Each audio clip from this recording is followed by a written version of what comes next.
আসসালামু আলাইকুম রহমতুল্লাহি ওয়া বারাকাতুহু। আলহামদুলিল্লাহ রাব্বিল আলামিন ওয়াসসালাতু ওয়াসসালামু আলা নাবিয়িনা মুহাম্মদ ওয়া আলা আলিহি ওয়া সাহবিহি আজমাইন ওয়া মান তাবিআহুম বিইহসানিন ইলা ইয়াউমিদ্দিন, আম্মা বা'দ। শুধু সংক্ষিপ্ত আকারে একটি মাসআলা আবারও পরিবেশন করতে চাই, ওয়া তাওফীক ইল্লা বিল্লাহ। এর কারণ হলো যে আমি লক্ষ্য করছি ইদানিং সৌদি আরবের কোনো এক বরেণ্য আলেমের ফতোয়া পেশ করা হচ্ছে বাচ্চার ডান কানে আজানের বিষয়ে এবং বাম কানে একামতের বিষয়ে। তো উনি বলেছেন যে বাচ্চার ডান কানে আজান দিতে হবে, বাম কানে একামত দিতে হবে। তো এটা ভাইরাল হচ্ছে, অথচ আমরা যারা নিজেদেরকে সালাফি বলি বা আহলে হাদিস বলি বা সহিহ আকীদার লোক বলি, আমরা কিন্তু কারো অন্ধ অনুসরণে নেই, বরং আমরা দলিলের অন্ধ অনুসরণ করে থাকি সালাফে সালেহিনের মানহাজ অনুযায়ী। তো পূর্বেই আলোচনা করেছি আমি, এবং একাধিক মুহাক্কিক উলামা ইকরাম আলোচনা করেছেন যে বাচ্চার কানে আজান দেওয়ার হাদিসটা দাঈফ, একামত দেওয়ার হাদিসটা জাল।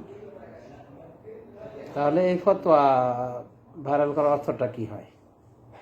এর অর্থই হলো যে পেশ করা হচ্ছে দলিলের এগনেস্টে, পেশ করা হচ্ছে আলেমের ফতোয়া, এটা চলে। তো আপনি যদি আলেম পেশ করেন, তো আমিও তো আলেম, বড় বড় আলেম পেশ করব তখন। তো যা হোক, এই বিষয়ে হক কথা হলো যে আজানের, বাচ্চার কানে আজান দেওয়ার বিষয়টা আবু দাউদ, তিরমিজি সব বিভিন্ন হাদিসে এসেছে। আবু রাফে সূত্রে, সবগুলো সূত্রে দেখবেন আবু রাফে বর্ণাকারী, এটা একটা। এবং এর সাক্ষ্য হাদিস হিসেবে এসেছে বাইহাকিতে, এতে যে রাসূলুল্লাহ সাল্লাল্লাহু আলাইহি ওয়াসাল্লাম ফাতেমা যখন হাসান রাদিয়াল্লাহু আনহুকে জন্ম দেন, তখন তার ডান কানে আজান দেওয়া হয়েছিল এবং বাম কানে একামত দেওয়া হয়েছিল। তো এই দুটো হাদিস বলা যেতে পারে এই বিষয়ে সম্বল বা মূলধন। তো প্রথম হাদিস আবু রাফের হাদিস, যেখানে বলা হয়েছে যে রাসূলুল্লাহ সাল্লাল্লাহু আলাইহি ওয়াসাল্লাম যখন ফাতেমা রাদিয়াল্লাহু আনহা জন্ম দিয়েছিলেন হাসানকে, তখন তার ডান কানে আজান দিয়েছিলেন, তার কানে আজান দিয়েছে, এক কথায় ডান কান বাম কান বলা হয়নি। আযানা ফি উযুনিহি, এভাবে বলা হয়েছে, তার ডান কানে আজান দেওয়া হয়েছে। এবার হাদিসটি সুনান আবু দাউদ, তিরমিজিতে এসেছে। আবু দাউদের নাম্বার দেখবেন 105, তিরমিজির নাম্বার দেখতে পাবেন, এর নাম্বার হলো 1514। বয়স হয়েছে তো চোখের একটু ডিস্টার্ব পাবেই। তো যা হোক, এই হলো তিরমিজির হাদিস নাম্বার। তো ইমাম তিরমিজি হাদিস সম্পর্কে বলেছে যে হাসানুন সহিহ, হাদিসটা হাসান এবং সহিহ। তবে তার হাসান সহিহকে অধিকাংশ মুহাদ্দিসিন ইকরাম প্রত্যাখ্যান করেছেন, কারণ ইলমে হাদিস যে একটা বিদ্যা, যুগান্তকারী বিদ্যা, এই বিদ্যার আলোকে হাদিস হাসানও হবে না, সহিহ হবে না, সহিহ তো আরো দূরের কথা। এই জন্য মুহাদ্দিসিন ইকরাম তার কথাটাকে প্রত্যাখ্যান করেছেন এবং প্রতিবাদ করেছেন ইমাম তিরমিজির। অল্প দু একজন ইমাম তিরমিজির তাকলিদ করতে গিয়ে বলেছেন, এই হাদিস ফতোয়া দিয়েছেন, কিন্তু ইমাম তিরমিজি তাহসিন তাসহিহকে এখানে প্রত্যাখ্যান করা হয়েছে। তার মানে ওই হাদিস সহিহ নাই। অনেক আগে শেখ আলবানী রাহমাতুল্লাহ আলাইহি হাদিসটিকে হাসান বলেছেন এবং বলেছিলেন যে আল্লাহু শাহিদুন ইনদাল বাইহাকি, ওর একটা সাক্ষ্য হাদিস রয়েছে বাইহাকিতে। পরে বাইহাকির যখন সনদ সহ বাইহাকি যখন প্রকাশ পেল, শেখ আলবানী হাদিসটা দেখলেন, সচক্ষে দেখলেন এবং দেখলেন যে ওর সনদ কঠিন, মানে আপত্তিকর সনদ। ওর ভেতরে হাসান বিন আমর নামক একজন তাবি রয়েছে, রাবি রয়েছে, তাকে ইমাম বুখারী, হাকিম মিথ্যাবাদী বলেছে। আরও অনেক অভিযোগ রয়েছে, আরও একাধিক রাবি রয়েছে, যার ফলে ওই হাদিসটিকে জাল বলা হয়েছে। শেখ আলবানী ওটাকে জাল বলেছেন। তো এখন কথা হলো যে মূল হাদিস যেটা, সেটা হলো দাঈফ।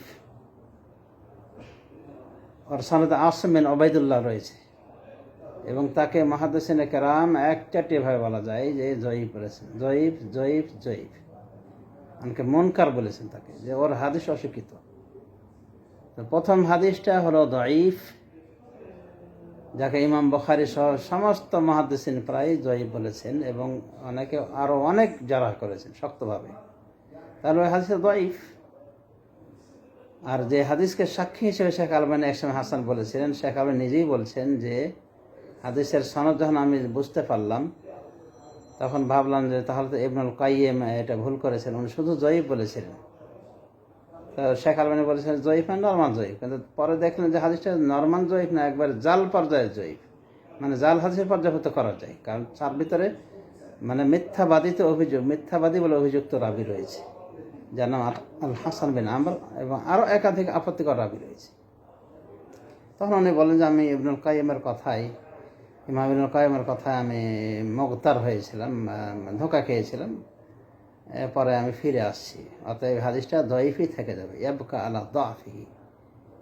এই আজান দেওয়ার হাদিসটা মানে আবু রাফের হাদিসটা জয়ীফের ওপরই থেকে যাবে, মানে জয়ীফ থাকলো। তাই শেখ আলবানী হাদিসটিকে জয়ীফ বলেছেন, মানে জয়ীফ হওয়ার ওপরে মৃত্যুবরণ করেছেন। সুতরাং তার ওই সহিহ তিরমিজির পুরান নস্খা দিয়ে, পুরান এডিশন দিয়ে দেখানো যে শেখ আলবানী হাসান বলেছে, এটা সম্পূর্ণ কি গাফলাতি, জঘন্য জাহালাত। কাজী শেখ আলবানীর নামে আর মানে কেউ তার নামে এভাবে বলবেন না যে শেখ আলবানী হাসান বলেছেন। শেখ আলবানী হাসান বলেননি, শেখ আলবানী শেষে বলেছেন ওটা দঈফ। আর এটা হলো জাল হাদিস, সাক্ষী হাদিস, যেখানে বলেছে যে ডান কানে আজান আর বাম কানে একামত দিতে হবে।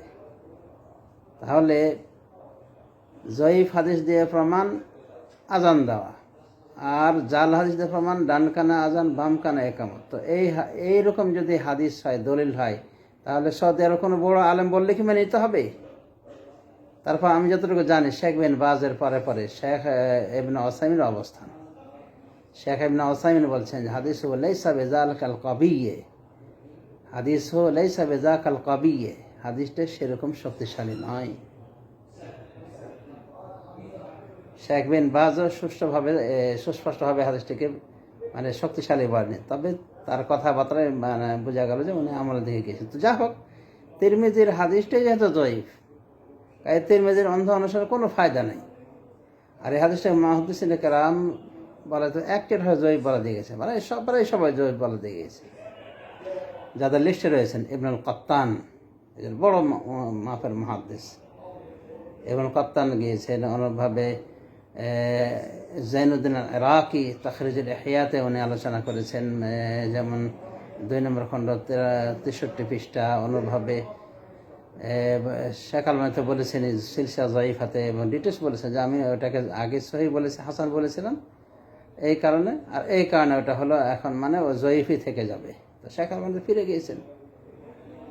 তো বিস্তৃত আলোকপাত করেছেন শেখ আলবানী তার সিলসিলাতুল আহাদিস আদ-দাঈফাতে 61-21 নম্বর হাদিস, মানে 6121 নম্বর হাদিস।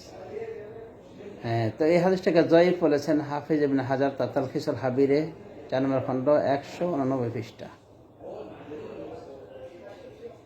আর হাদিস নাম্বার 1985। শেখ সোহেব আন্নাও, যিনি আলবানী পরে উল্লেখিত হন মুহাদ্দিস হিসেবে, উনিও তার মুসনাদ আহমদ তাহকিকে হাদিসে জয়ীফ বলেছেন। তাহলে এতগুলো মুহাদ্দিসিন কেরাম জয়ীফ বলেছেন, ইমাম যাহাবি জয়ীফ বলেছেন। তা আছে কি এই ময়দানের এই সমস্ত মুহাদ্দিসগুলি তো কাজ করেন, তাদের উপরে তো আমরা নির্ভর করে থাকি। আর ইমাম বুখারী তো বুঝতেই পারলেন যে এই রাবিগুলি সবগুলিকে উনি জয়ীফ বলেছেন, আর তার বুখারী তো এই জাতীয় হাদিস পরশই পাওয়ার কথা না, পাইনি। তো আমরা মানে অন্ধ অনুসরণের দিকে যাব না, বরং আমরা দলিল সহ অনুসরণ করব। আর বহু পূর্বে ইমাম মালিক রহমতুল্লাহ আলাইহি বলেছেন যে এটা মাকরুহ, বাচ্চার কানে আজান দেওয়াটা মাকরুহ। সুবহানাল্লাহ। আমাদের কোনো শেখ বলেছেন যে এটা চলে আসছে আমল, চলে আসলে ইমাম মালিক কেন বললো এই কথা? ওনার জন্ম কত হিজরিতে আর মরণ কত হিজরিতে? তো যা হোক, প্রাচীনতম ইমামদের একজন হলেন ইমাম মালিক রহমতুল্লাহ আলাইহি, যার মৃত্যু সনটা আমার এখন ভালোভাবে মনে হচ্ছে, তবে 200 আগেই মারা গিয়েছেন উনি। তো ওই যুগে উনি বলেছিলেন যে হাদিসটা মানে এটা মাকরুহ আজান দেওয়া বাচ্চার কানে। তো সমস্যাটা কি, যদি আজান দেওয়া বাদ দেওয়া হয়? আজান একটা বিধান না, বাচ্চার কানে আজান দেওয়া? বাচ্চার কানে আজান দেওয়া, ডান কানে বাম কানে আজান দেওয়া, একামত দেওয়া, এটার বিধান না? এটার জন্য দলিল লাগবে না? স্পষ্ট সহি দলিল লাগবে না? কই সহি দলিল? বা সালাফদের আমলই বা কই আছে? সালাফ মানে সাহাবা তাবেঈনদের সুস্পষ্ট আমল আছে। আব্দুল আজিজ সম্পর্কে বলা হয় যে উনি আজানের ব্যবস্থা, তো ওটাও তো জাল হাদিস, ওটা তো সহিভাবে প্রমাণিত নেই উমর বিন আব্দুল আজিজ থেকে। তার মানে বলা যেতে পারে এই মর্মে দুটো হাদিস পাওয়া যায়, একটা সাক্ষী হাদিস হিসেবে নেওয়া হয়, একটা মূল হাদিস। তা মূল হাদিসটা মানে আবু রাফের হাদিসটা দই, যেটা আজানের ক্ষেত্রে বলা হয়েছে বা ডানখানে আজানের ক্ষেত্রে বলা হয়েছে। আর জাল হাদিস যেটা শাহিদ হিসেবে নেওয়া হয়েছে সেটা কি জাল। আর সাহাবের কোনো স্পষ্ট আমল নাই, এমনকি তাবি থেকে আমার জানা মতে সুস্পষ্ট সহি সনদে কোনো আমল পাওয়া যায় না তাবি এটা করেছে। আর তাবি করলে কি ওটা সেটা দিন হয়ে যাবে? তো যা হোক, আজানও নাই একামতও নাই, এটাই হলো সহি কথা। কারণ দলিলগুলি তো বুঝতে পারলেন যে অবস্থা। আল্লাহুল মুস্তাআন। আল্লাহ রাব্বুল আলামিন আমাদের সবাইকে তাকলিদি মনোভাব পরিহার করে ইত্তেবার মনোভাব দান করেন। আমিন। সাল্লাল্লাহু আলা নবী মুহাম্মদ ওয়া আলা আলিহি ওয়া সাহবিহি আজমাইন। আসসালামু আলাইকুম ওয়া রাহমাতুল্লাহি ওয়া বারাকাতুহু।